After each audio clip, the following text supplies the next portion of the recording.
It was Smythe, the British explorer, who said, "There's some quality in a hill which defies analysis. Call it the spirit of the hill, call it anything you like. But no one has yet explained why it is that hills have a power over men, why artists and poets find in them fit subjects for their artistry and poetry." End of quote. Breeze, there a man with soul so dead who doesn't realize just what Smythe was talking about. It may be in the fact that they have this ability to make us to lift up our eyes.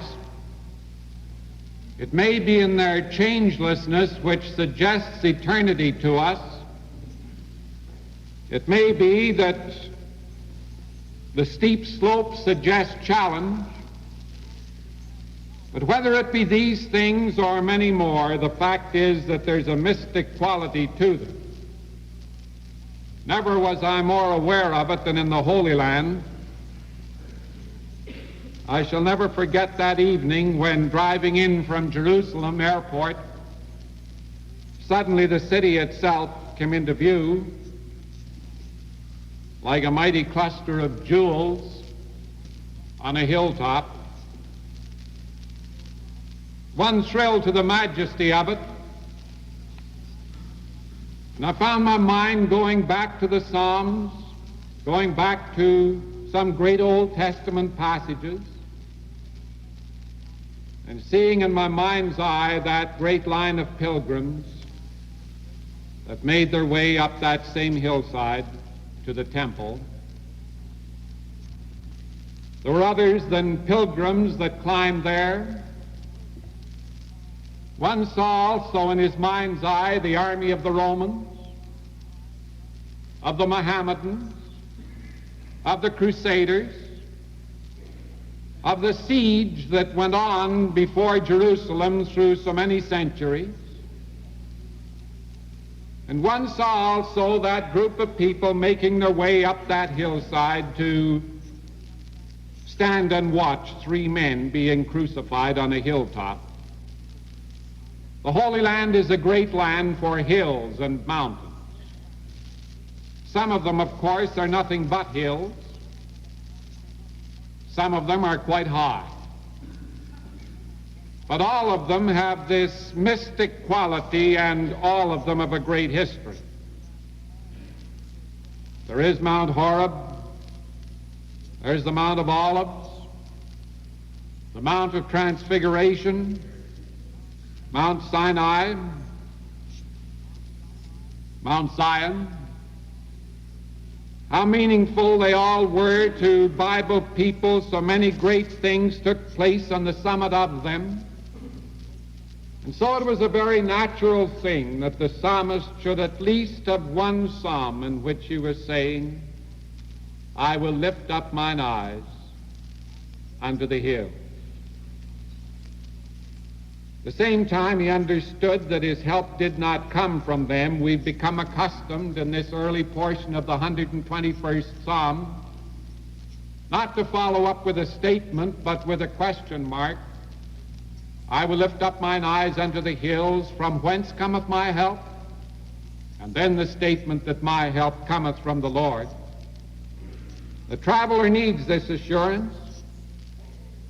He needs to know that God cares. The Sphinx, for instance, symbolizes wisdom, and Frederick Myers, the poet, was once asked, what would be the question that he would put to the Sphinx if he had only one question to ask? And he said his question would be, is the universe friendly to man? I imagine a good many of us would ask that question. Life is so much of the unknown. It is so much trouble in it. There are so many cruel turns in the road, and to stand up under it, we need to know not just whether or not this universe is friendly. We need to know if there really is a personal God and if God really cares. Time and again, I imagine, we find ourselves wanting the assurance that came from that old gospel hymn that we scarcely ever hear sung today, the 90 and 9. Do some of you more old-timers recall it? Lord, thou hast here thy 90 and 9. Are they not enough for thee? But the shepherd made answer, this of mine has wandered away from me. And although the road that he sought is steep, I go to the desert to find my sheep. But none of the ransomed ever knew how deep were the waters crossed, nor how dark was the night that the Lord passed through ere he found his sheep that was lost. Be helpful if we knew that we've a God that cares like that, wouldn't it? The psalmist says that we do. He will not suffer our feet to be moved. He that keepeth thee will not slumber. So the old gentleman asked how in his 90s he was able to go to sleep at night and sleep right through from early evening until morning. And he said that long ago he had believed the words that the Lord neither slumbers nor sleeps, and there's no point in both of us staying awake. He that keepeth Israel doesn't fall asleep. Now there's significance in that word Israel in the psalm, because it's saying that God is taking care of the whole people, and the promise that was given to all the people of Israel is also true for individual persons. He was not only giving assurance to a people, he was giving assurance to individuals in their need. The Lord is thy keeper, the Lord is thy shade or thy protection on thy right hand. This means, of course, that protection was being given from the southward, because the traveler was traveling to the east, and the southward was to his right, and the sun could be unbearably hot from there. So he gave shade from the right. And by the moon by night, there were those who feared the moon in those days, not only as some do today for romantic reasons, but because they believed that there was a relationship between certain diseases and phases of the moon. This persisted for many centuries.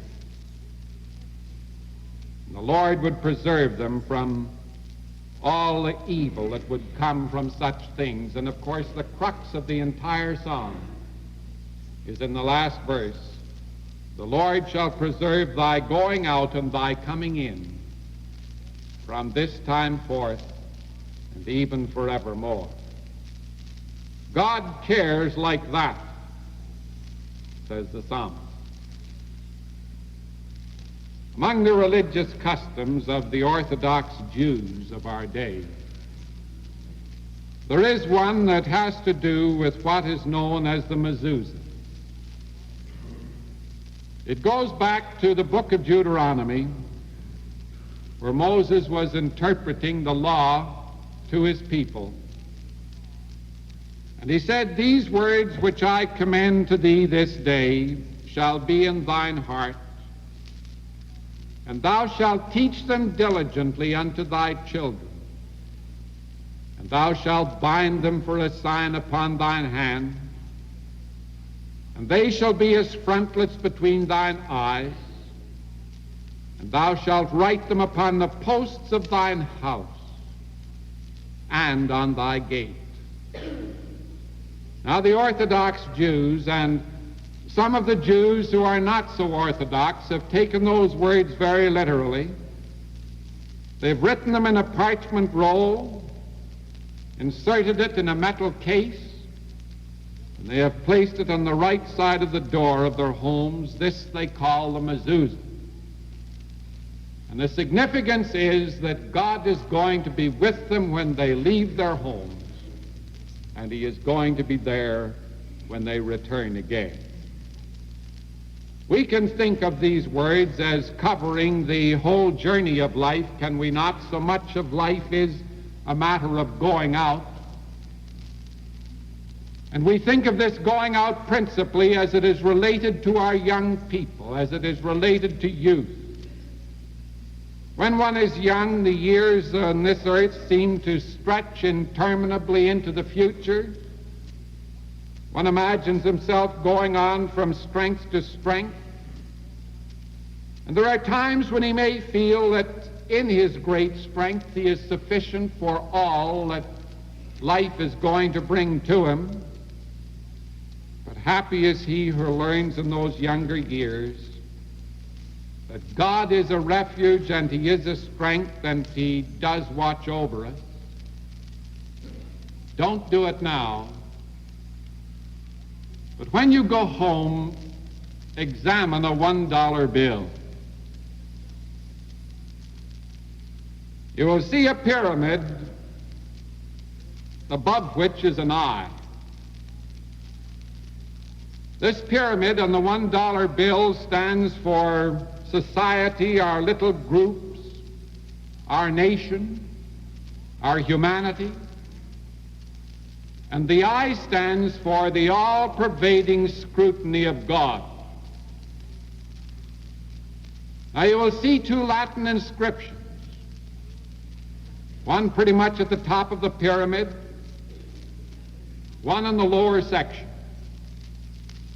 And the words are significant. The top one says, "He nods approval on our beginnings." And then at the bottom, it says, "The new order of the centuries." Did you know that all that was on a $1 bill? I'm afraid a good many of the secularists who are trying to do away with all kinds of religious emphasis in schools and in everything else haven't looked very closely at it either. And we don't know how long this is going to stay on a $1 bill after they do discover it. But while it is there, it's a great thing as a reminder of the faith of our fathers, and that these fathers did recognize that there is a God over us. And it's a great thing, too, on this symbol of materialism to have that which is spiritual, reminding us of the spiritual resources that God has given to us. And so I say especially to the young people, even though you come to that place where you may feel that you are sufficient unto yourselves, the time is coming when you will not be. The time is coming when some kind of blow or some kind of hill that has to be climbed is going to confront you. And you're going to reach out and find the spiritual strength to guide you through, or you're not. And what happens to your life from then on is going to depend very largely on how deep your spiritual resources are. In the Pickwick Papers, there's a scene in which Mr. Pickwick says to Sam Weller that he's quite a philosopher. Sam says, "It runs in the family, I believe, sir." My father's very much like that now. If my mother-in-law blows him up, he whistles. She flies in a passion and she breaks his pipe. He steps out and gets another. Then she screams very loud and falls into hysterics, and he smokes very comfortably till she comes to again. Now that's philosophy, sir, ain't it? Mr. Pickwick replied that at least it's a very good substitute for it. Well, one can go on for a lot of life without much of a philosophy. When everything is going well, one doesn't need it too much. The time comes when we can't drift with the tide and we can't make a go of it alone, and sometimes we find ourselves clutching frantically for help. How well a minister knows it. How difficult it is for him starting from scratch with people that should have started long ago in this course and trying to bring them to the place where they can find these spiritual resources and feel the support of this help underneath the realization that God does care. I like that illustration in the Old Testament of the eagle that is teaching the eaglet how to fly. First of all, she destroys the nest. And she takes the little eaglet on her back and she sets off into space, and then when she gets up high enough, she turns and makes a flutter of the wing, and the eaglet falls off, and he goes screeching and screaming down towards the earth, but he never gets there. The mother comes around and swoops under and catches it again, and then goes up to the height and does it all over again. And she does this until the eaglet has learned to fly. All the time it's as if she were saying to it, this is a difficult problem you're facing, young man, but I'm going to be here in the midst of it. God's like that. It's a great thing to know early. He doesn't save us from problems. He merely helps us in the midst of them. He doesn't make life easy for us, but he does make life worthwhile. And even though there are times when in our cynicism and our criticism that we feel that if we had the making of this world, we certainly could make a world with a lot less trouble in it, we can't get away from the fact that the best people that we have known are people that have gone through some kind of hell. Not only the ones we have known, but the ones that have come through history. So it is that a deaf Beethoven seems to give an extra majesty to his music.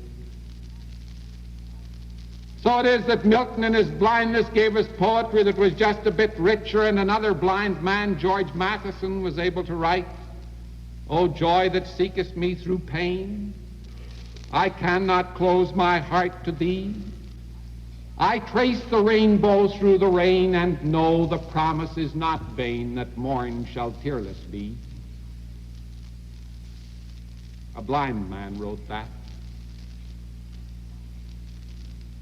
Sometimes you see God's care isn't in the form of removing one from his burden or his burden from one. Sometimes he just moves in to help a person so that he can write something like that. And every future generation reads it and feels a blessing. So it's good when we're starting out in the journey to know God. And I repeat it especially for you college people, to know that there is a God that one can lean on, that can help to straighten out our sense of values when so often they seem to be horribly mixed up, that can show to us the examples in history from which we should be taking our guidance. Prime among them, the one that the psalmist never knew, Jesus Christ. The main point is, God cares. That's what the psalmist is saying. How does one get this over to young people? The truth of it, the importance of it. But life isn't all just a going out, life is also a coming in. We talk a good deal about young people in our churches today, and sometimes we seem to forget that there are many people in churches who are not so young. And they also need the feeling of God's care. They need courage, they need faith, they need spiritual foundations. They need the knowledge of the help that can be given to them. There isn't anything that is much more severe to overcome in this world than the loneliness of an elderly person. A person who feels that he has come to the end of the way and nobody cares and there's nothing more that he has to do in life. He has gone out. Life has been a going out to sea, and now he's returning to port and he doesn't like it.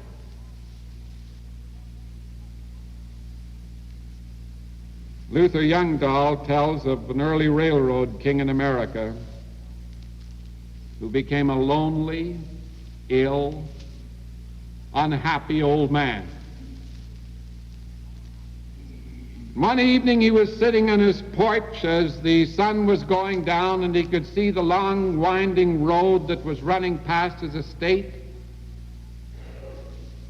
As he looked, his eye caught sight of a barefoot boy dressed in faded overalls, an old straw hat, a patched shirt, a string of fish over his shoulder, and a mongrel dog at his heel. The old man looked and he said to himself, "How did I ever miss taking over that road?" Well, he missed it because very largely the joy that comes to a person when he's coming in depends very largely on what he has put into it going out. I wish I knew the rest of the story. If I ever see Luther Youngdahl, it's one of the first questions I'm going to ask him. But I wonder, did anybody ever tell that elderly man that there is a God in heaven who never intended that any person should come to the end of the road with regrets like that? And that we have a God in heaven who has something for every age that is reserved for that every age. And that there are some things that God has given to every decade of our lives, and one of the richest is left for the elderly. Can't you hear that elderly man pitying himself? As he reminisced over those days when he was such an influence in business and in his community? Is that dreadful feeling that he isn't needed? That he doesn't count anymore?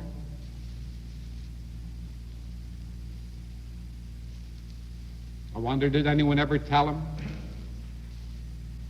that God has reserved for people like him the privilege of not sitting and just watching that boy with his fish walking down the road, but to call to that youngster and to have a talk with him, and to say things that none but the elderly can say? Talk to him about the things that in the long pull do count in this world and the things that don't. Try to give him some concept of the difference between truth and falsehood in this world. Talk to him about the things that don't work and the things that do. And is there any but the elderly that could say, I have been young and now I'm old, yet have I not seen the righteous forsaken? The greatest ministers of this world are those not who are on their way out, but the ones who are coming in. I believe that God reveals the truth to those elderly people, too. He cares enough for that. A truth that they can't get when they're younger.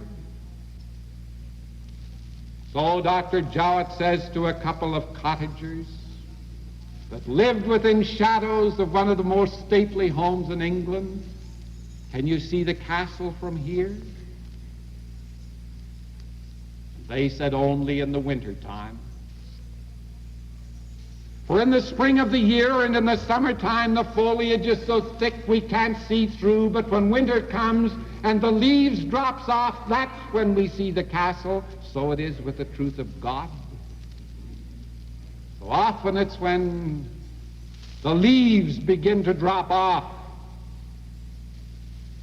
that truths are revealed that we never saw before. So he preserves our going out and our coming in. And he supports us all the day long through this troublous life until the shadows lengthen and the evening comes. The busy world is hushed. The fever of life is over. And our work is done. Then in his mercy, he grants us a quiet rest and peace at the last through Jesus Christ our Lord. Amen.